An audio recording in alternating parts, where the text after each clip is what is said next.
Hi, I decided to make a video today. As you know, I post quite regularly on Cushioned in Love, and thank you so much for how invested you all are in Maya.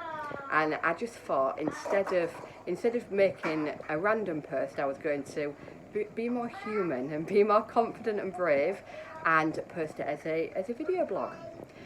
I'm not really used to doing these kind of things, and as you can see from the wonky shaky camera, this is quite amateur.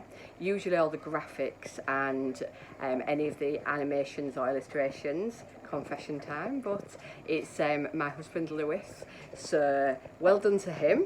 As I've just admitted that I'm useless, but I was thinking today, and I just thought when I'm having my ponders, sometimes it's better to post it as a video. Maybe it's something that you could come back to with a reference later, or something that you can give me your opinion for, because that's what it's about. I made the OI page to offer support, to gain support, but also for that kinship, and I'm hoping that's the way it's going.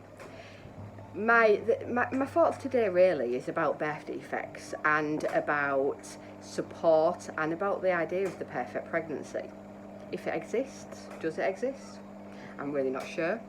I did a little bit of ad hoc research in regards to birth defects, and in the UK it's 1.7% would have a birth defect, so that's really not a lot, and it's up to 1.7. So when we're looking at the UK, we're looking at Scotland, we're looking at Ireland, and we're looking at Wales, really less than 2% have some kind of birth defect.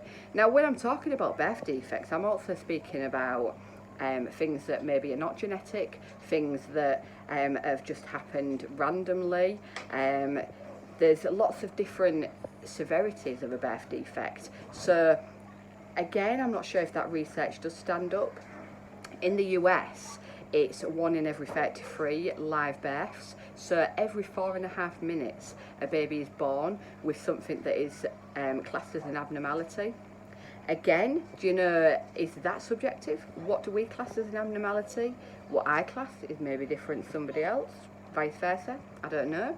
Maybe that's another controversial subject to discuss and debate over. My main concern and my reason for posting today is looking about when there is that prevalence, whether it's rare or whether it is more common. Where is the support and the recognition for us as parents? Now, of course, my main concern with my page is about Maya and about our little warriors, our little children, because it is their life and it is their diagnosis, their condition. I don't really like them words, but it's what they've been born with. However, when we as mums, as dads, when we go for that 20-week anomaly scan and we are then told that actually our ideas, our dreams, our perceived realities are actually a lot more different. How do we cope with that? Grief? Do we allow ourselves to have grief? Are we kind to ourselves? I know that I'm a psychiatric nurse, and I like to sometimes pretend, yeah, I'm all that, I'm strong, but I'm not all the time, and I'm not always strong. And when we found out about Maya, I was terrified. I didn't know what to expect. Luckily, I've managed to get my head around that, hence why I am doing the video today. But that doesn't mean that I don't have bad days, the same as other people have bad days.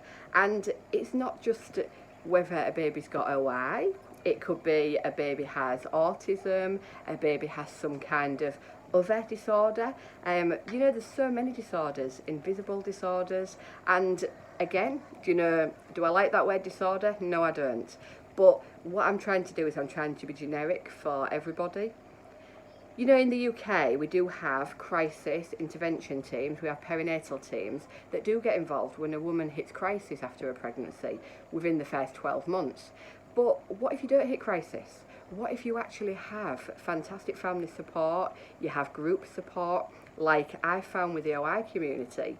What if you don't actually go into crisis? But what if you still do have them down days, you still do feel guilty, you feel ashamed for feeling guilty, you do have that grieving, you have that anger, you have that anxiety, Who do we go to, and who recognises what we need?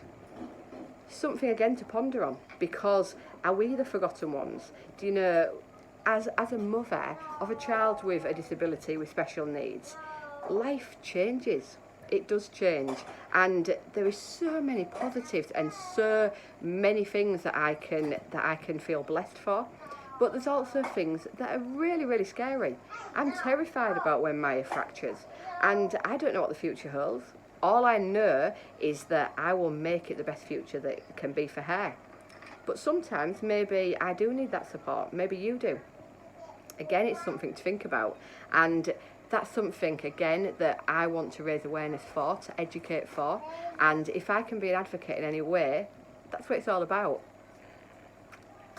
I'd like your opinions. I'd like your thoughts on this. Speak soon.